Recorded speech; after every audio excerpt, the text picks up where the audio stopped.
evening, everyone. We have welcome to our Leadership Series 2020. We have with us Pascal Finette today to share his experience and idea on leadership. Pascal is co-founder at Be Radical, Singularity University's Chair for Entrepreneurship and Open Innovations, and a venture partner for Bold Capital Partners. He has also held leadership position at Google, Mozilla, and eBay, built technology startups and consulted for and advised several Fortune 500 firms. He is a visionary when it comes to creating meaningful change, and we are honored to have him here with us. Without further delay, let's hear from Pascal on today's theme. Welcome, Pascal. Pascal, before we start our formal conversation, I would like to get your perspective on today's situation, where the worldwide there is a panic, and we see a lot of changes are happening in the behavior of human nature as well as businesses, and there are so many uncertainties are there. So, Pascal, what is your personal perspective on this situation? Yeah, so Tushar, first of all, thank you so much for having me. I'm super stoked to be with you and also to be back virtually, at least in India. I've got very fond memories of the time I spent on the continent and in the country. Talking about what we're seeing at the moment, so make no mistake. I mean, this is. I mean, of course, to use a very overused term, unprecedented, and I don't think I need to tell you anything about that. You know, where I get interested in is as a futurist, as a business owner, and probably as a super optimist. I'm really curious about exploring what are the new things which come out of the tragedy in which we are. What are the changes we're seeing? And we will go into this in my presentation, of course, and I'll present to you a little bit of a framework to think about these changes. But I'm really curious about what are the opportunities which come out of this. So make no mistake, I mean, there's of course a massive amount of human tragedy in this, as well as the economic impact COVID has on the world is just staggering. And at the same time, I think we're seeing interesting new changes in terms of behaviors, in terms of existing structures crumbling and new structures emerging, which I think invite all of us, and this is on us as the leaders, to create a different and probably better future. So I get excited about this, as crazy as it sounds, but yeah, we'll explore this in my session a little bit. So I'm just stoked to be able to get through with you. Yeah, so Pascal, thank you for setting the context. Like I remember, I think a few months back when I met you on one of the YPO event, and I heard you spoke about radical changes in technology, businesses, mindset, exponential growth about the businesses in current time. What do you think it is possible? Is it really an opportunity, or it is only kind of most of the people are seeing is like a losses in the business? Changing. So what is your perspective? You can cover in your presentation also. Up to you. Yeah, absolutely. Yeah, we'll dig into this into a little bit more in much more detail. And I'm super curious to hear the comments and the questions from the audience, of course, afterwards, as we have time for Q&A. Is that I think there is massive changes afoot. And I think, and probably this just as an opener for the session now, I think the most important thing I can tell you is there's two types of futurists in the world. There's the futurists which they can tell you what the future will look like. And quite frankly, they lie. Because the second type of futurist will tell you, we don't know what the future will look like because the future is on us to be written. We are creating the future right now. And I think the big invitation to all of us is, despite the mess we're in, and make no mistake, it's pretty frustrating and discouraging sometimes. I live in the United States, being European, and of course, what we're seeing in the United States is just, it's wild, to say the least. But it also is an invitation to us to create the future we actually want to see. So, and we'll, again, I'll give you a bit of a framework to make sense of that future. Sure. Thank you. So if you let me quickly throw up my slides. And what we're going to do is I'm going to talk for probably like 25 minutes or so. And then again, like my invitation to your audience is keep your questions ready, throw them into the chat. I'm looking forward to have a really good conversation with you afterwards. So perfect. So here we go. Thank you so much again for having me. I want to start out with a little bit of a framing about the future and the way most of us will identify as seeing the future. And I think there's like three ways to think about the future. The one is there's a group of people who think that the future will be like the present. And in terms of investing, or if you're thinking about the economic bubbles, the people who thought that the future equals the present are the people who invested into Florida real estate in 2008. They just thought that this market is going up and up and up and up because the future equals the present. Now, here's the thing. I don't actually think that's true in the most cases. Then you've got some people who think that the future will not be like the present, but you can figure it out.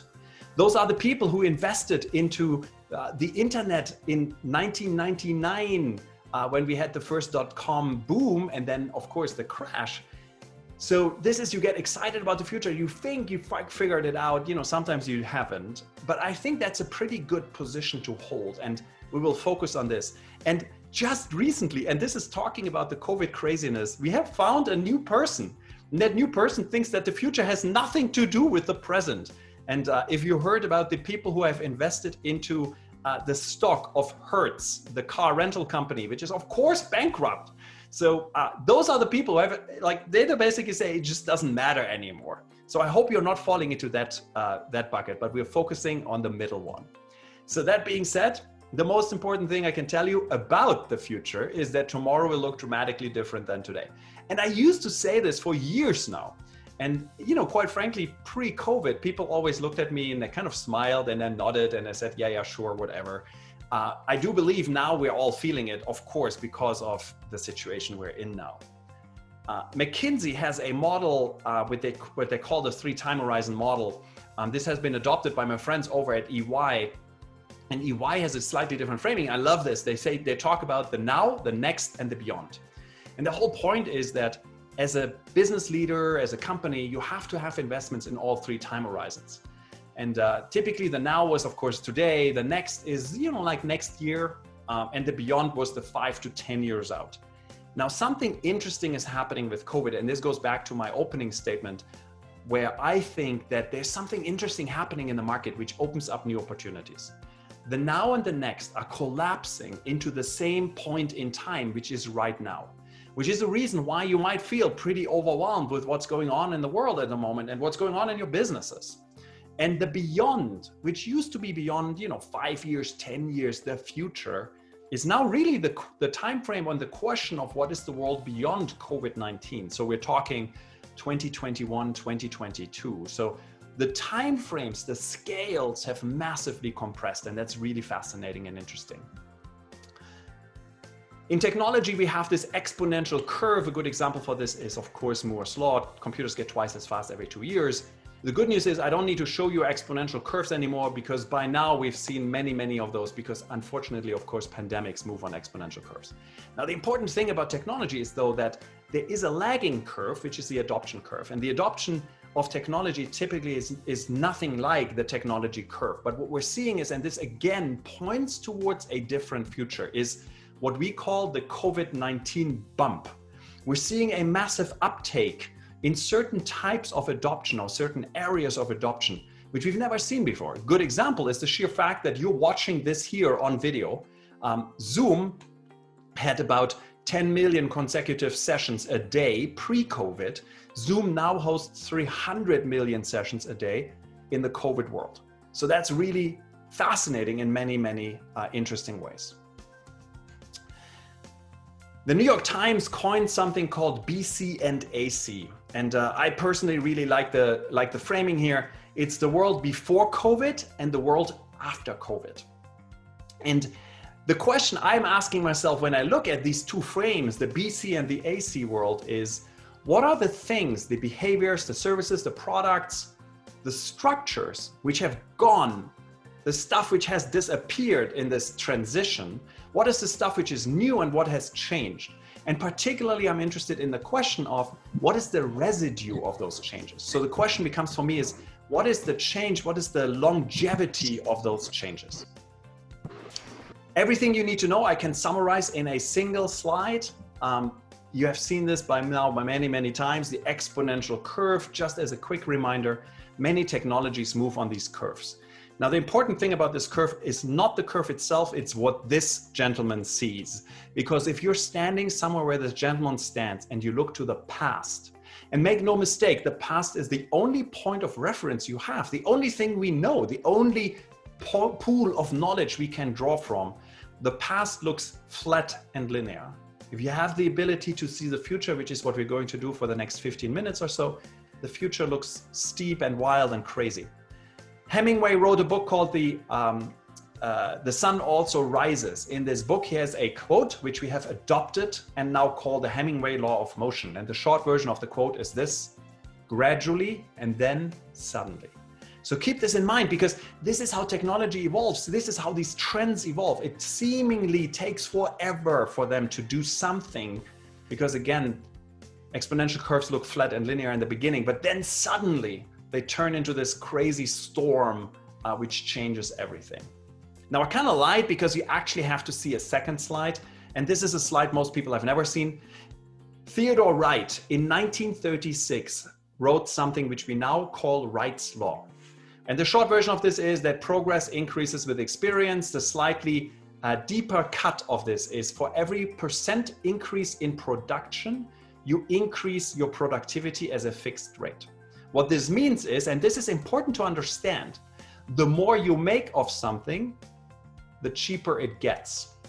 And that's important to understand because if you think about the exponential curve and technology, remember, like the more we churn these gadgets, these widgets out, the cheaper they get, and thus there is a self-fulfilling prophecy in it. Here's a good example for this.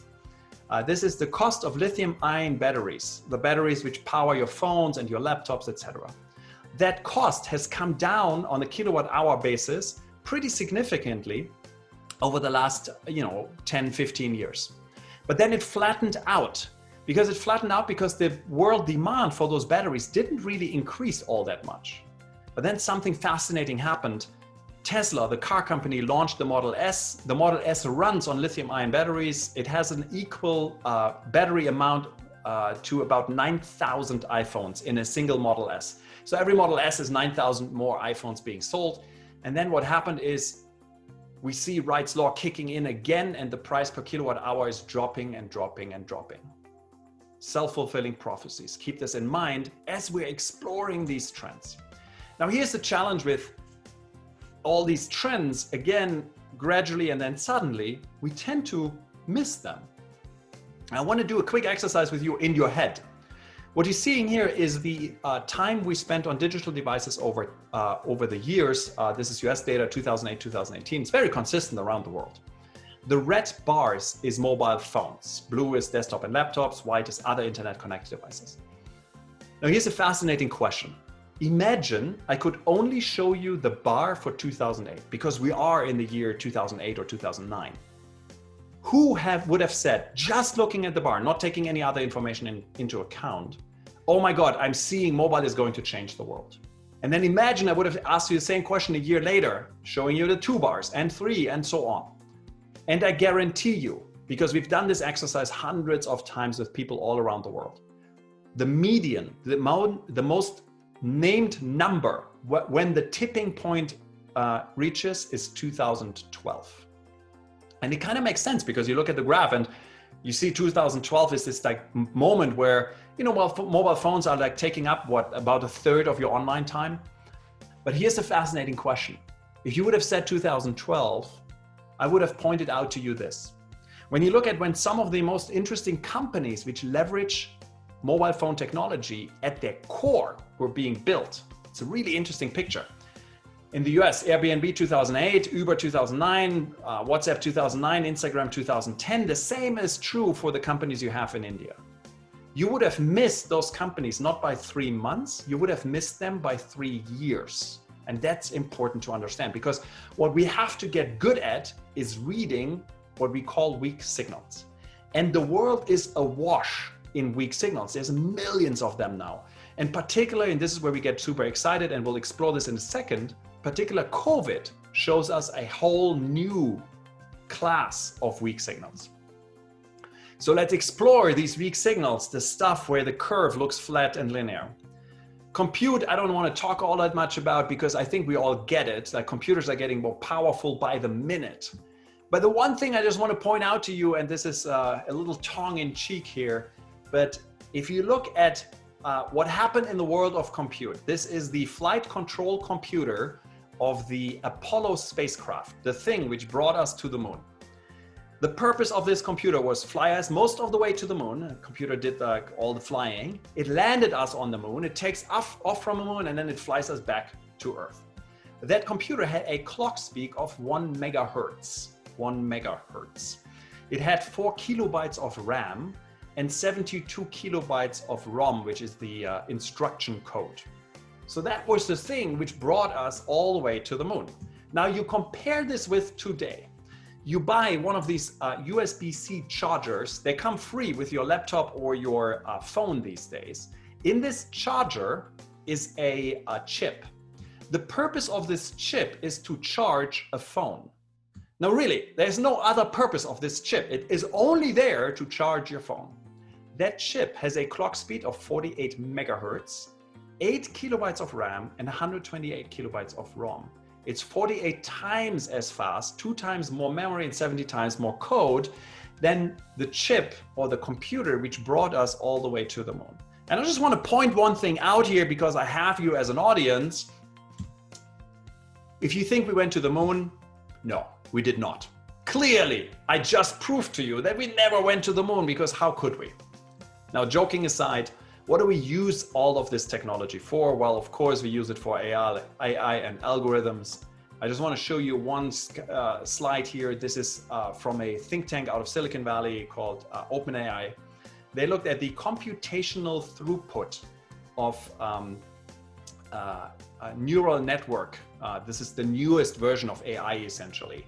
And what they found is that over the last 7 years, 2012 to the end of 2018, we have increased our computational throughput truly exponentially, talking about gradually and then suddenly.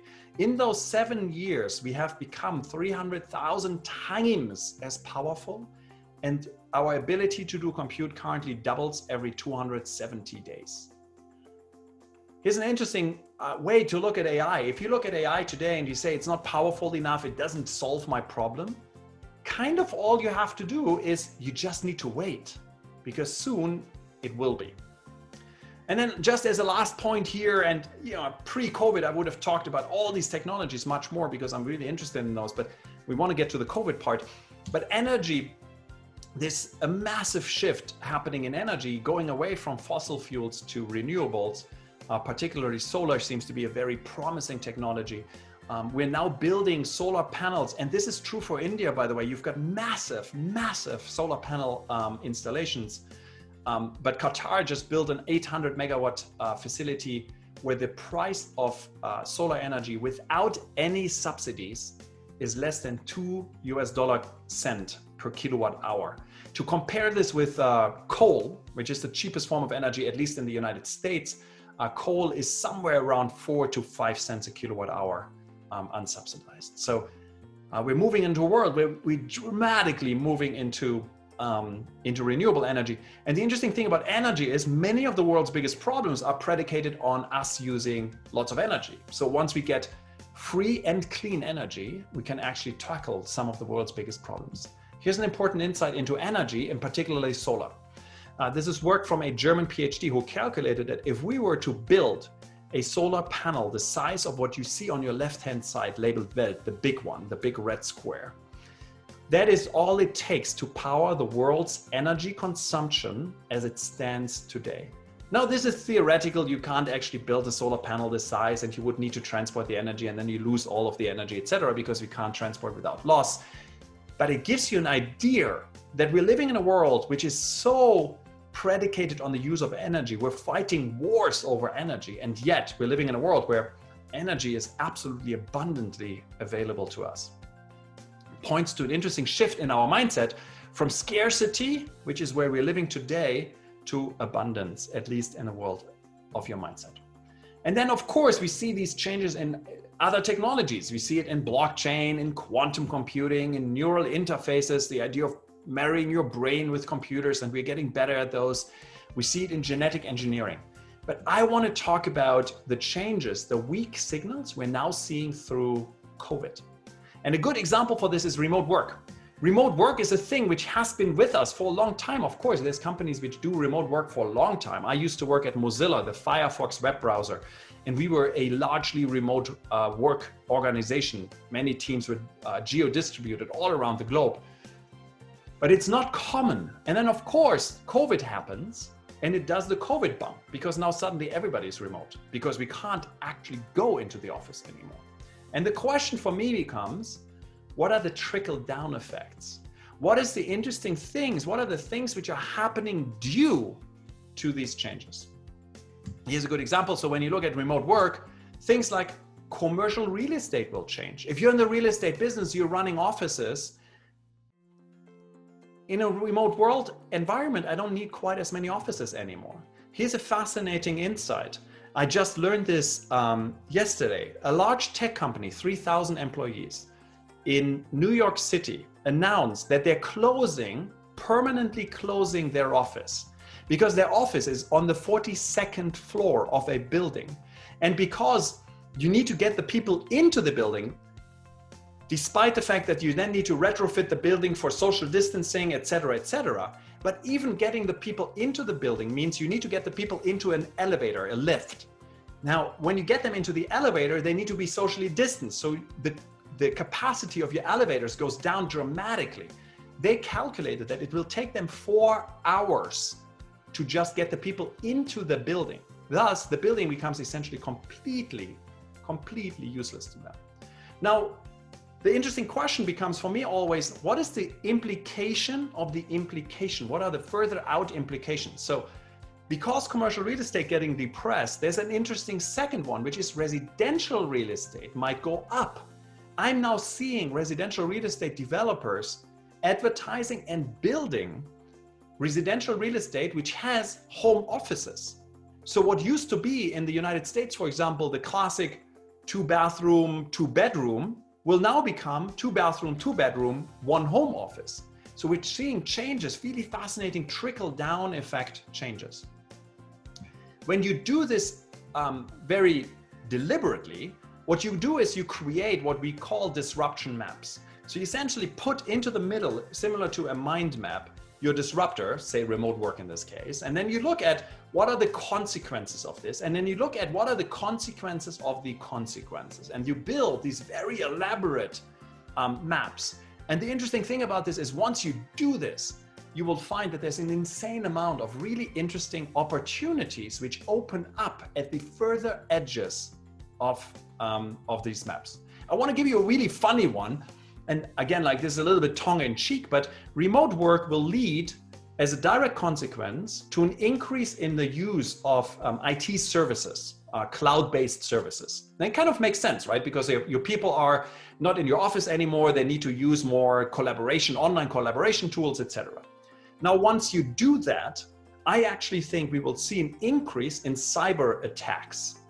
Makes sense, right? Because you're more in the open, your attack surface becomes bigger. Once we see an increase in cyber attacks, I actually believe that the price for cryptocurrencies such as Bitcoin will go up, because cyber criminals love to use those to transact. So here's a little again, tongue in cheek, but a little tip. Probably you want to buy some Bitcoins right now to hedge against that risk, or probably ride that wave a little bit. So we call this disruption maps. And as a quick note, if you, and I'll give you the link later, if you go on our website at Be Radical, we have a free course for this. We teach you this thing in 30 minutes flat, and it's really powerful. So check it out. Now, I talked about the question of the residue. What is the residue of all these changes? And here's an interesting insight. The median daily commute time in any metropolitan area in the United States, this is an example for San Francisco, is an hour. You spend every day, you spend at least an hour sitting in your car going from your home to your office. Now that's pretty wasted time. Now you don't have that at the moment because you're working from home. So you're saving yourself 5 hours a week in commute time at least. Now the question then for me becomes, if you're thinking about the residue, how many people want to go back to that? How many people will happily say, man, I love to sit 5 hours in traffic? Not that many, right? And we see the data already. This is data from Zippia, which is a recruiting firm in the United States, which surveyed office workers. And what they found is that 50% of them say that they want to continue to work from home. So I think what COVID did to remote work is it bumped it up. And of course, we will not have 100% remote work, but we will have significantly more remote work than we ever had before, and it will stay there. Now, there's many other areas which will be affected. A good one, of course, food delivery. I just read in the United States, $7.4 billion have been bought online in terms of food, up from $2 billion. So nearly a 3.5-fold increase. Now, again, I'm interested in asking the question, what does that actually mean? Other than, of course, if you're in the grocery business, it clearly affects your business. But I'm curious, what are the trickle-down effects, the implications of the implication? Here's a good example.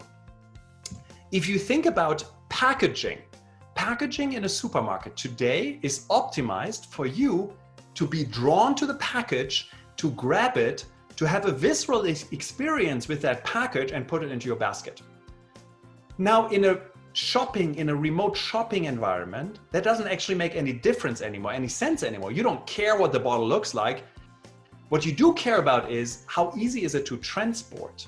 So I actually believe that we will see a shift in packaging, and I could imagine a world where food manufacturers which produce packaging which is optimized for remote delivery will have a leg up over those who are still producing packaging which is optimized for in-store purchases. So again, really interesting trickle-down effects. I want to close this particular section, with probably one of the craziest examples I can give you for gradually and then suddenly. Again, always asking yourself, what is this weak signal? What could it be in the future, and what is it pointing to? And I want to introduce you to a friend of ours at Be Radical. This young lady is called Michaela. Michaela is a millennial, or a Gen Z actually. She's an Instagram influencer. So she makes all her money by basically having 2 million people follow her on Instagram, and she travels the world, and she's got these brand deals. In this case, for example, she's wearing a jacket from an American company called Carhartt, and they sponsor her. So far, so good. So she's traveling around the world. She's she's a beautiful face, like nice little girl. She's got a beautiful boyfriend who accompanies her on her travels. She hangs out with some of the elite in the world. These two elderly, the gentleman and the lady, are art collectors out of New York City. But here's the interesting thing. So again, Michaela, 2 million Instagram followers. She's making quite a bit of money, travels the world. But the interesting thing about Michaela is Michaela isn't real. Michaela is a computer rendering. She's a synthetic person. She doesn't exist. She only exists as a computer rendering. Now, the interesting thing about Michaela is this. Michaela can travel wherever she wants. Michaela doesn't get COVID. Michaela can do whatever she likes to do because she isn't real. But she has 2 million very real followers.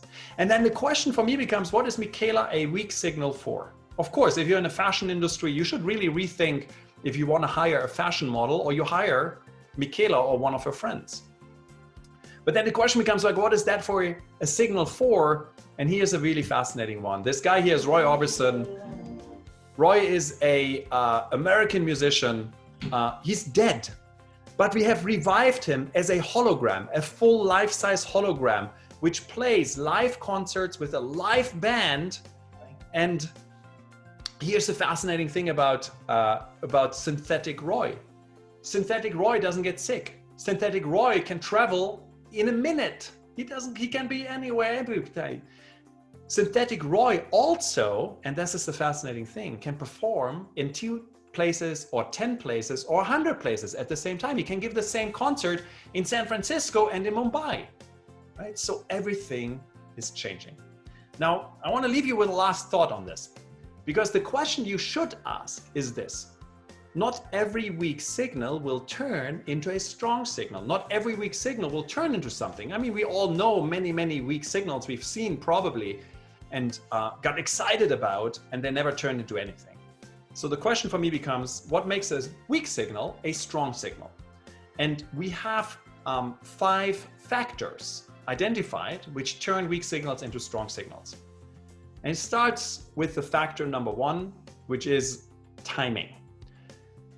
The red line is the nature of technology. The blue line is your expectation line. This is where you think technology is going.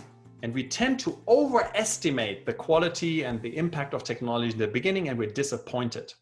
It's a very classic human behavior. If you remember the first, I remember very distinctly the first smartphones before the iPhone.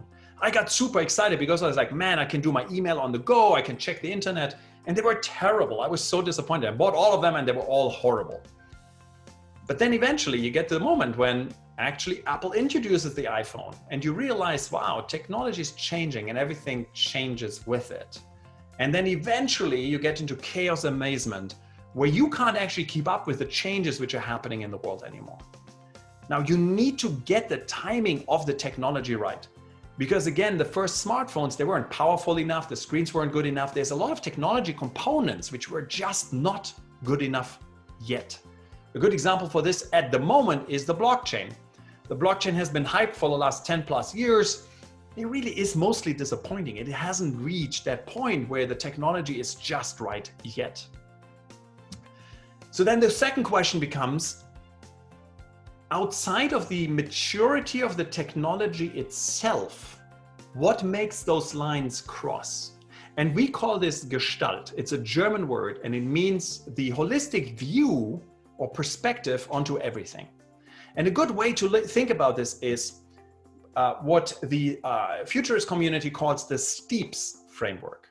What are the other scientific and technological breakthroughs which need to happen for the core thing, the main thing, to be successful? What are the environmental and economic situation or factors which need to be in place or need to be removed for this thing to be successful?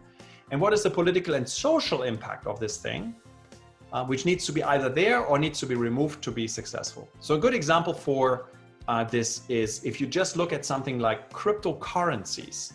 Cryptocurrencies cannot be successful until we have a political environment which actually allows them to be used as, for example, legal tender. There's many countries in the world where it's currently illegal to trade in cryptocurrencies. So clearly, unless that has changed, those things will never become a strong signal because it's simply illegal and you go to jail for it. So those are 2 of the factors at the top. And then the bottom is what we call frequency, density, and friction. So those are factors which have something to do with the actual problem the weak signal is solving. Frequency means how often do you encounter the problem? Density means how much time do you spend in the problem? And friction means what is the pain you're experiencing while being in the problem? If those all 3 are high, the weak signal actually has a chance to turn into a strong signal. And then timing and gestalt needs to be right. But if those are low, nothing will ever happen. Here's a good example. Remote work. Frequency of commuting, sitting in a car every single day. Density, how much time do you spend in it? A lot. We saw in San Francisco, it's an hour. Friction, how much pain does it cause you? Well, I guarantee you, most people really don't like sitting in a car, so friction is high.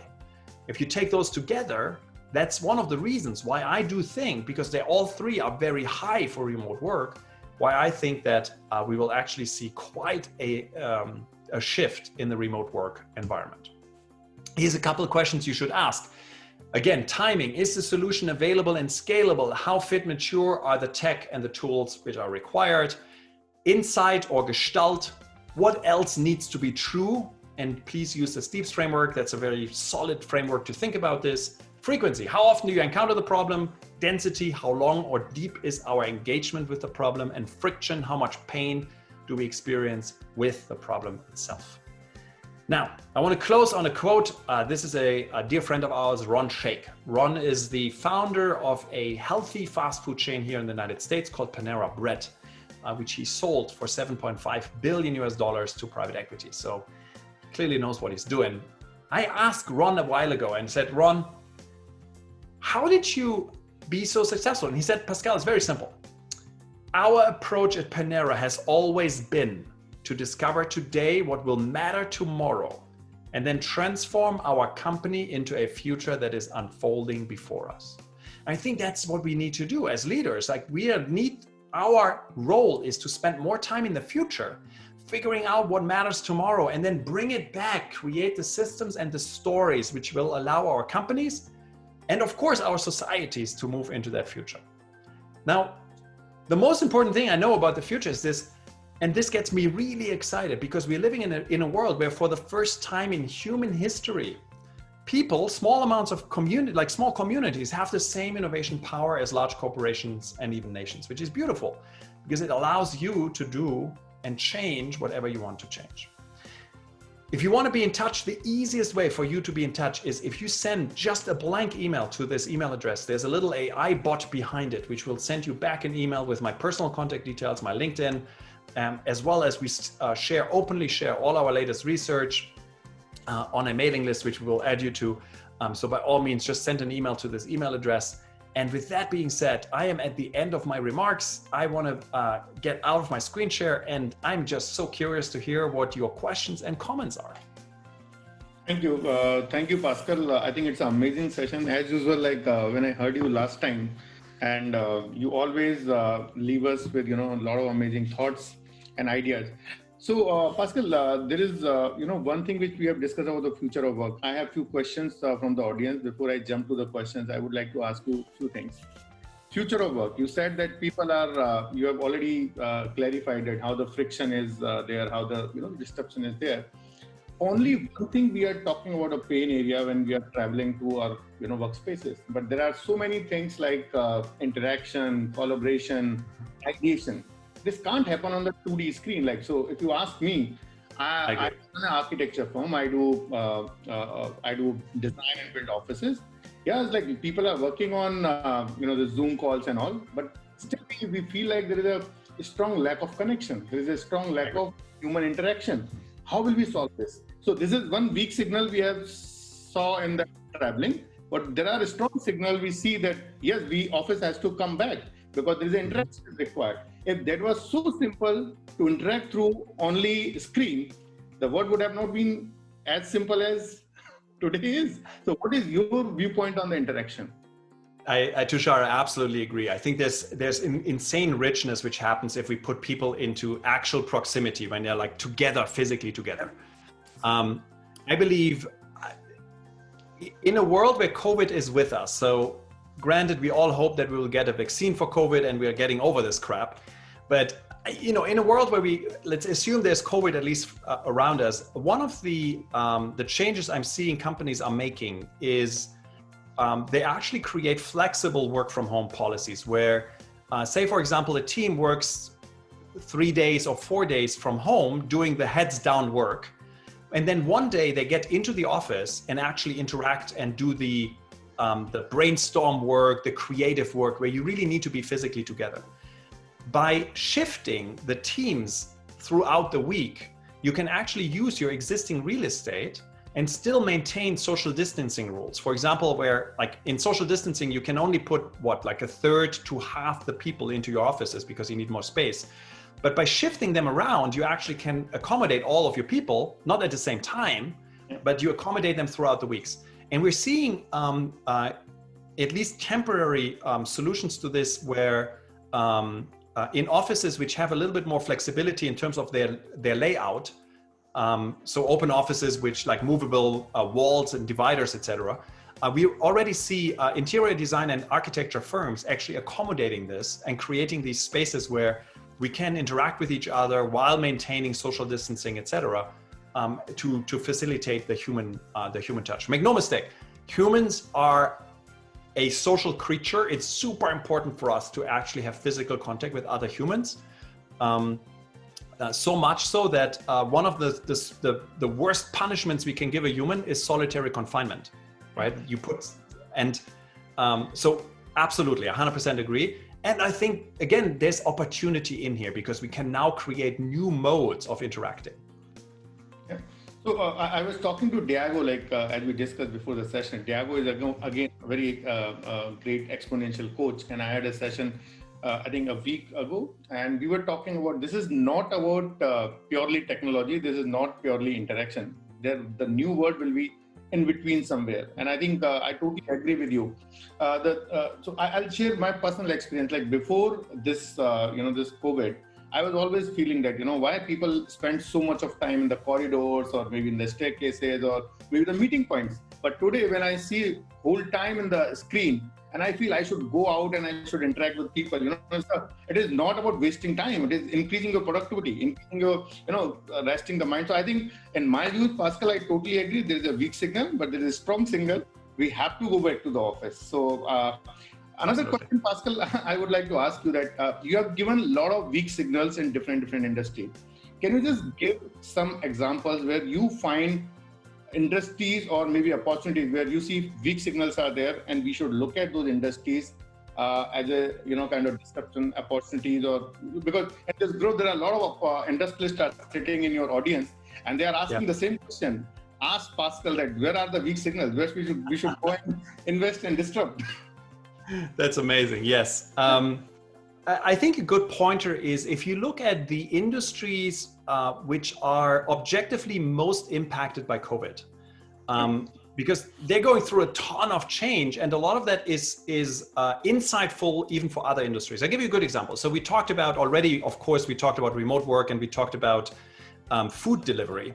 A friend of mine runs a series of restaurants here in the United States, and restaurants are being closed. You can't actually sit indoors, et cetera, et cetera. So what they're now doing is, and this again, like a weak signal, is they're starting to rethink their real estate strategy on the restaurants, which is they're turning their restaurants essentially into delivery kitchens.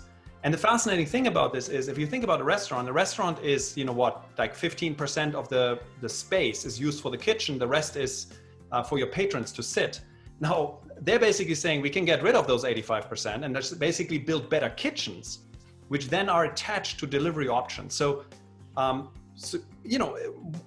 restaurant industry, if you think about what's happening in the travel industry, clearly massively affected. If you think about what's happening in the transportation industry, and again, so I would encourage people to look at what are the industries which are hardest hit at the moment, because they're facing these seemingly insurmountable challenges and they're adopting. And a lot of those lessons learned from the adopting can then be applied to other businesses. I give you an example. A woman I know who runs a very large candy candy factory and candy stores in the Philippines. I was just on the phone with her and said, what's happening for you? And she said, man, we're super excited because we finally can get rid of our stores. And I was like, what are you talking about? And she's like, well, listen, the stores, we needed the stores to get to the customer, but the stores were never really crucial to our business and we never made a lot of money on them. Now we were forced to find new ways to get to our customers. So she was forced to really try new things in terms of online marketing and online sales and social media, etc. And she's like, man, this is, as hard as it is, it's a blessing. And again, I think we can learn a lot from looking at other industries and applying those insights. So Pascal, one very interesting question is coming from Payal Behel. She's asking that fashion and apparel business is badly affected. Do we just concentrate on loungewear? I don't know, you can see in the Q&A box. So what is your point of view on this? Sorry, can you repeat the question? Sorry.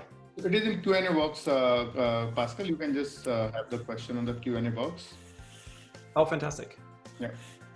So what I'm looking at? Which one I'm looking at? The first question, fashion and apparel. It's in the Q&A part. My apologies. Oh, interesting. Yes, apparel. Yeah, fashion. Sorry, I get it here. Yeah, fashion is an interesting one.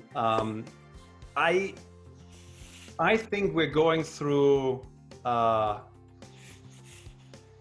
I think we're going through. This is a period where we're probably going through a little bit of a transitional phase. And there was a comment from Kiran in here where he said that he feels that we will go back to the way it was. I actually disagree somewhat. I don't think that we will go back to the exact same it was. We will go back to a new normal for sure.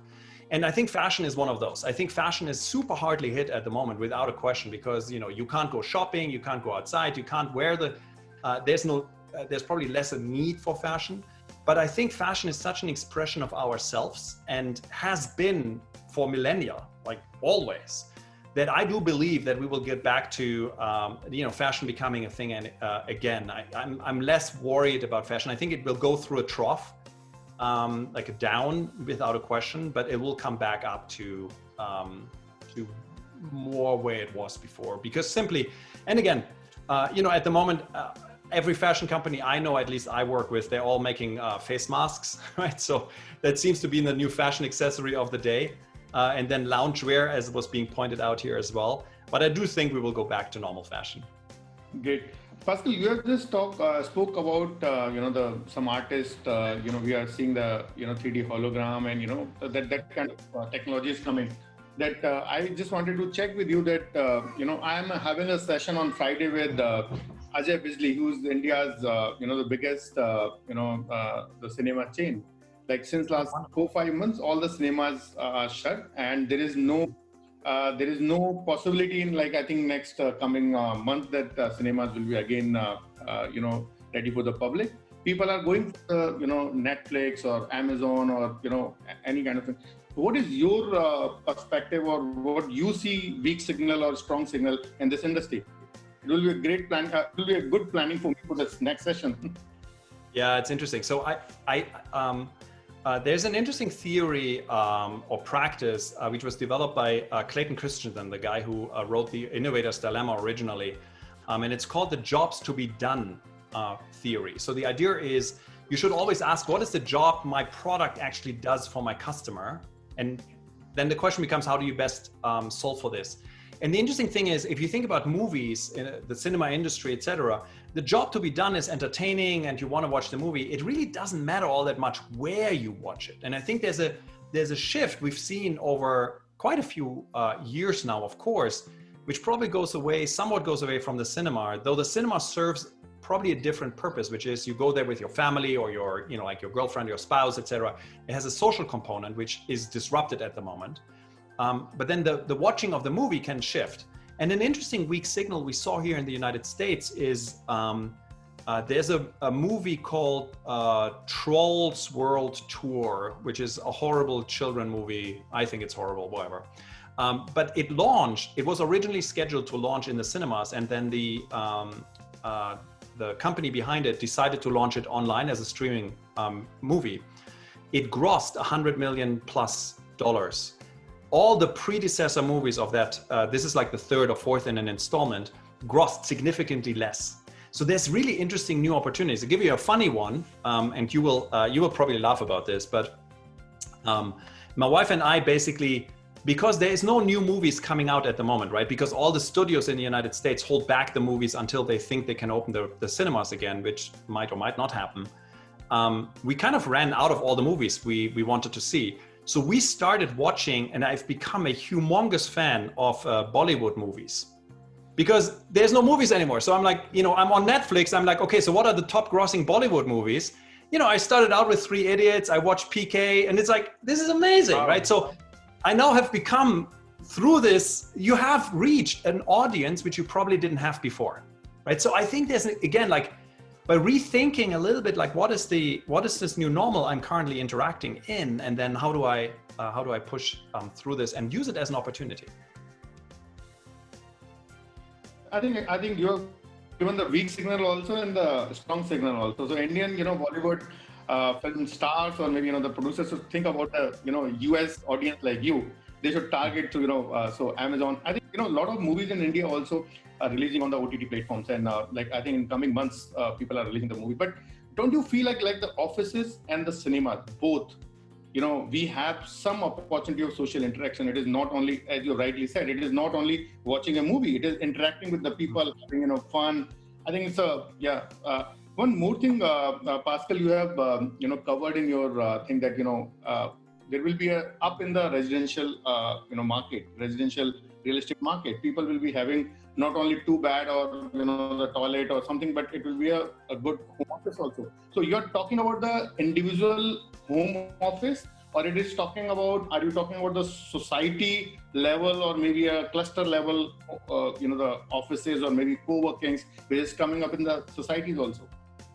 Yeah, it's interesting. I just had this conversation with a friend of mine who's a renowned expert in remote work for the last 20 years. So he's advising companies as well as governments on local governments on how do you build the infrastructure for this, etc.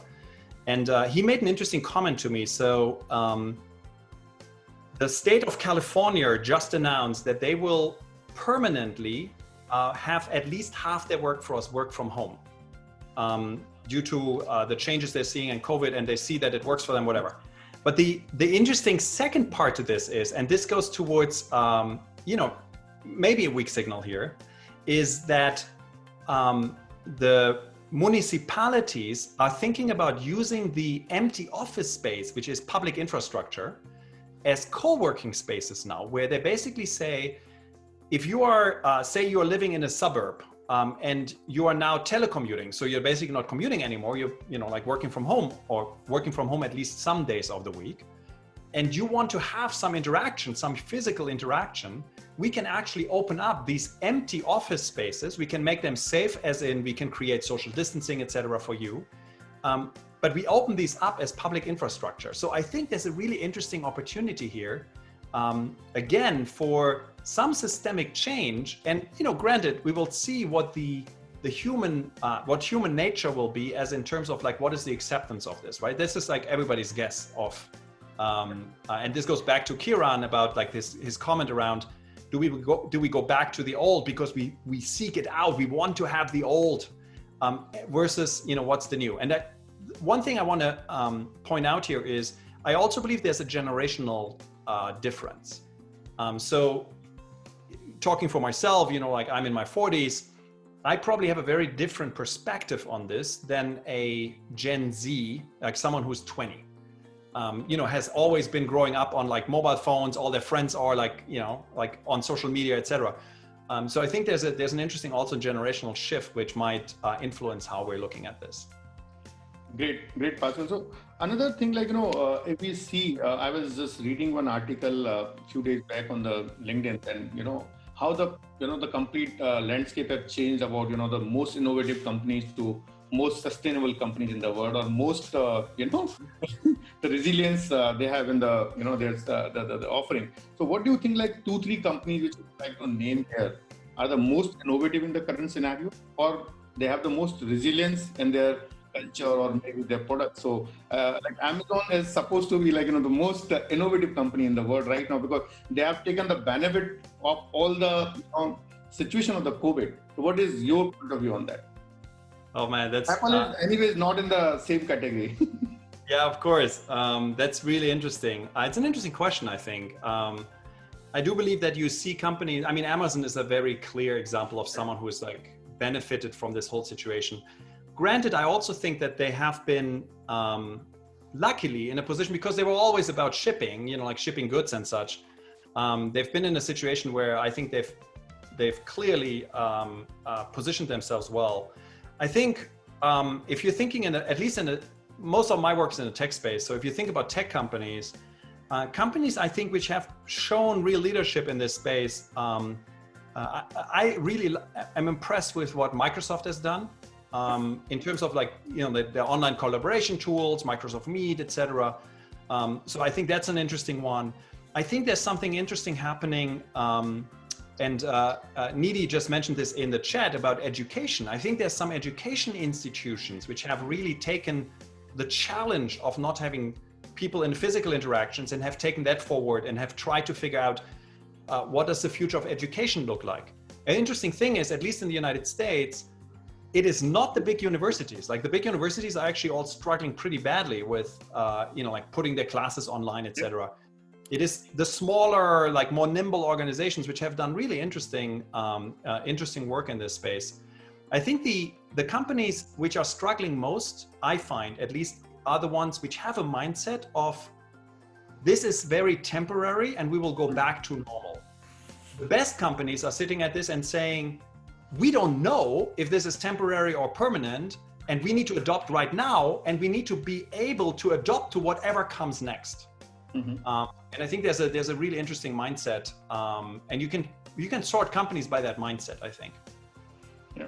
So Pascal, like one very interesting comment has come from Eddie Phillips. He's saying that hopefully empty office space could be transformed into housing. What is your views? I think it's a perfectly fine position. Again, like there's a really interesting challenge. If you look at the real estate business or real estate market, there's a really interesting challenge around anything which is high risers. Because again, like in a high riser, if you enforce social distancing, the infrastructure which gets you from the ground floor to your office and or apartment is a lift. And a lift which was used to be, transporting 20 people at a time, transports now 2 people at a time. So there's a really fascinating challenge in terms of high risers. And I wonder, and I have no answer to this, but I wonder what it will mean for the face of, cities, at least short term. But I do believe that we will find new ways to make use of the additional space which might free up now. There's another interesting point I just want to make, which is we've seen this in San Francisco. So San Francisco went through a phase of gentrification. And what happened is the big tech companies, because they wanted to be in the center of San Francisco, took up these massive office spaces. And then because they're big tech companies, they give all their employees free food. So what happened is you've got a lot of people commuting into the city, going to the offices, but actually not spending any money in the neighborhood because they get everything for free from the company. Now with COVID, we're now seeing a revival of these neighborhoods because the people are not commuting into their office anymore. The people who live there, they're starting now to eat out and, or get, takeout food, etc. So there's a really interesting shift in the very fabric of those neighborhoods. And then if you think about if let's say, for example, the Twitter office, which is right in the center of San Francisco, will be empty, which it is currently and will be for a long time because Twitter will not have anyone come back until 2021. What does this mean for the neighborhood and how does the neighborhood actually evolve? And I think those are really interesting questions to ponder and build for. So one very interesting question is coming from Gagan Malhotra. He's a hotelier in India and he has many properties globally. And he's asking that what is your opinion should be for the hospitality industry and any innovation in that industry? I think, Airbnb is also, has declared they are into, very deep problems. Of course. Any point of view on the hospitality industry, Pascal? Yeah, I'm curious. By the way, I haven't. I have on my list that I need to look up how Oyo is doing in India these days. But because I'm pretty sure they're also hit, right? Yeah, very big. Yeah. So I think so. If you think about hospitality, and first of all, I think you need to distinguish between business travel and leisure. I think business travel will be hit for quite a while because a lot of businesses are cutting down on travel. We talk to a lot of Fortune 500s and they have no intent to go back to the same level of business travel anytime soon. Now, leisure is different because leisure is something and this goes back to the point you made earlier, Tushar, is about we want to interact with people. Like we have this desire and we want to be in places. So I don't actually see leisure going away. I think it's shifting at least in the short term, is we will probably do much more, and we see this in the US already and Europe as well, much more shorter distance travel. So instead of me from the United States flying to India and spending 2 weeks in beautiful India, because of the restrictions and the pain it is to fly. For example, as an American, I can't fly into Europe at the moment. They don't even let me into the region. What I'm now going to do is I'm going to do my vacation here in the United States where I can drive. So I think there's a shift in the patterns, as in like, where do you actually do your vacation? And then clearly we will also look, and in terms of hospitality, we will look at which places support, safe environment, social distancing, clean rooms, yada, yada, yada.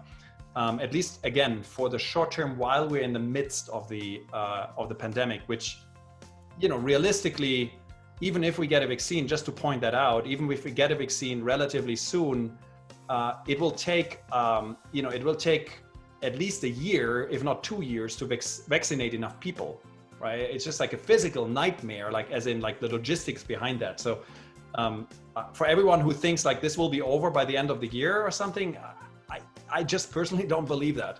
It will stay with us for a little longer. So I would, if I were to plan, I would plan for 2021, 2022. And the way we plan our own business is literally, we don't think anything will largely change until middle of 2021. Thank you, Pascal. We have 2-3 amazing questions are coming on LinkedIn or some other forums. So one, I think you have provoked a lot of real estate developers just now after your comment. So Mr. Amit Grover, he's from DLF. He's handling the business in rest of the South India. And he has a very interesting observation. Great hearing you note commercial real estate. Apple, Google, Salesforce have built their company brand by also building office complexes, which creates a sense of belongings for the employees to the physical space. Everybody know about the Apple headquarters, Currently, not being able to come to work is due to the COVID risk. Are we juggling the new norms of people? Okay, work from home too early. Is it not? So his question is very, very simple. That are we not judging this, sentiments very early? We should wait for let COVID go over, and then we just again rethink about this. And more so for developing countries where the quality of home and fiber optic infrastructure, there to enable work from home. So if we give a comparison to India versus the developing countries, countries, it's like the home infrastructure is not as great as the developed countries are. Still in India, there are very few category homes where the study room is there. 98% homes doesn't have the study rooms. So what is your viewpoint on this, Pascal? Yeah, I think those are all very good points. And probably towards the first point, I agree. I would not jump to conclusions to what does the post-COVID world look like. I don't do this. I don't know what the post-COVID will look like. The important thing I think we need to do though is, I think it's dangerous to sit and say, we're just sitting this out, we're just waiting, and it will blow over relatively quickly. I think that is probably overly optimistic. I think there's a period which will be with us for at least another year or so, where we will have these restrictions and we will have the changes. And also, there might be even, let's say, for example, we're getting much safer in the terms of like how we're interacting, and we probably find better treatments and eventually a vaccine for COVID. I think there's still a mental challenge for people. I find a lot of people now talking, particularly office workers, who are just not comfortable, like physically, mentally comfortable, like going out, like they're afraid, etc. And that's a very human touch. Now, so again, like I think the most important thing here is to become very nimble and very agile in your adoption to what this reality looks like right now, and then figuring out like what will it look like going forward. Now, granted, again, like I don't think we will live in this world permanently. I really hope we will not, because that would suck. And I also don't think it. But I think it will be with us for a little while. So again, like my main point here is like, be nimble, be agile, and understand that there's something to be learned too, which is if you're learning now to become agile, you're totally fine to whatever this world will throw at you, because you're just constantly adopting to what the reality looks like. So last two questions, Pascal, and then we will end the session. So one question is coming from very famous architect Vista Bhagwal. He's asking, would affordability and spending sentiment forever change in a post-COVID scenario? affecting just about any business, okay? And what would it take to change that mental mindset 6 months from now, or any timelines which you see in your mind? That is a really, really powerful question. And I've been thinking about this a lot. And to be very frank and honest, I just don't know. What we're seeing at the moment is that there is, right now, there seems to be a trend towards more frugality, affordability, sustainability. We are seeing, for example, in the retail space, and we do a lot of work in retail, customer sentiment saying, why did I buy 10 shirts? I only need 3. You know, why did I? So there is a shift in mindset towards consumerism.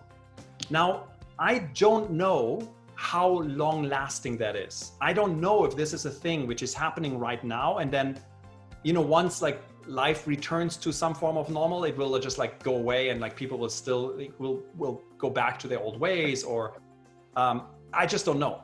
It's one of those things where I would encourage, if this is something of interest and or affects you, put your ear really close to the pulse and try to adopt in very quick iterations to whatever feels like the new normal. At the moment, for sure, there's definitely a trend where people say, you know, like, oh, this is like, I'm finally breaking through this, like the clutter and, you know, all this kind of stuff. We'll see. It's a really, really powerful question. And I think it's a question we all need to sit with and explore together. Pascal, before we end up the session, I just share my thoughts. Like, you know, recently I was talking to Professor Sunil Gupta. He's a Harvard professor, known for his digital strategies, and he's an amazing guy who has developed like a lot of strategies for the, you know, digital disruption. So I was having a session with him recently, and he's coming with us on 21st July. You know, he said that, you know, one very interesting concept has come in US. Like, the one company has started because of the COVID, people were not, able to get the plumber or electrician, or, you know, like really handicapped because of, you know, all these things. So one company has started one concept. So you can click the picture of your, you know, chalk, you know, drain or something, to send it to the company, and they will give you video assistance to solve your problem. You can solve your problem by yourself. And that company is now earning millions and millions without charging anything, without, you know, coming physically to your place. And they have made a solution. Now my question is to you: what do you see? What we should do? You know, what we should do as India, as a large populated country. You see, a lot of disruption has already done in the technology. Tesla has not reached to India as yet. There are so many things which is still India has not touched in terms of technology. What are the 2-3 key things which you want to suggest to industrialists or people, those who are sitting in the room, they should focus on and should start exploring the opportunities there? I love that. I love thank you for sharing this. This is a great example. Without paying consultancy, Pascal, I'm asking you the business idea, okay? No, totally. And I give it to you for free. Thank you. Here's the way we look at disruption. For us, disruption is what we call a state change on the macro level. So you need to look at disruption from a macro and a micro level. The macro level is a state change. You go, if you take water freezes, and then when it gets warm enough, it becomes liquid. And when it gets hotter, it becomes gas. Yep. And those changes are state changes, and those changes we see in the market, right? You go from, let's say, in the old world of video, you had VHS videotapes, which you got from a store. Then we got DVDs, which got shipped to our home, and now we're streaming. These are all state changes. The important thing about the state change is that the underlying molecule, water, H2O, has never changed. We're still watching goddamn movies, right? And I think you need to really put this into your head, because most disruption doesn't happen by changing water against a different molecule. What you're doing is you're changing the state of water. And the question I would start asking is, it really starts with a better question. And this is why I love the question from the gentleman, the architect, so much. It starts with asking the right questions. And I think a good question to ask is, what is the problem the customer has? What is the job the customer needs to get done? And then the question becomes, how do I best solve this? And in your example, the plumbing company sat down and said, what is the job the customer has done? Well, they have like a toilet leak. The old way of solving this was, I go out there, I fix it for him. Yep. The new way is, well, I can't go out there, so how do I solve it? And then you come up with a great idea saying, you know what? We do a video consultation and we help you help yourself. And if you apply that mentality, I guarantee you'll find hundreds and thousands of opportunities where you can rethink how you solve the problem for a customer in a new way. Great. Thank you, Pascal, and thank you very much for coming for this session and giving your great insight in this current time.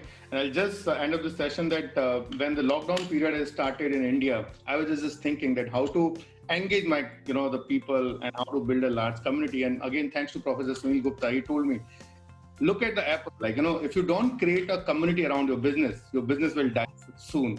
And that's the base principle we have taken in our business. And then we have started this creating a large community, thought processes, discussions around the future of work. And that's how you are here. And thank you, audience, for coming and attending this session. We have already shared the link where you can attend the future courses with the Be Radical. And you can really disrupt your business by taking, advices or maybe consultancy from Be Radical. And you can follow Pascal on his LinkedIn. You can get a lot of insight, regular updates from Pascal, and you apply in your businesses. Thank you for coming and attending this session on Workplace Stand. We have a next session with Mr. Ajay Bisley, Chairman, PVR Cinemas, Mr. Sanjeev Mohanty, Managing Director for India and Asia for Levi's, and Mr. Arjun Sharma. He's a chairman for Select Group, and we will be discussing about the behavior of the shopping and cinemas and how future of work will be changing in 3 areas. Thank you for coming and attending the session. Thank you, Pascal. Thank you very much. Tushar, thank you so much. Thank you.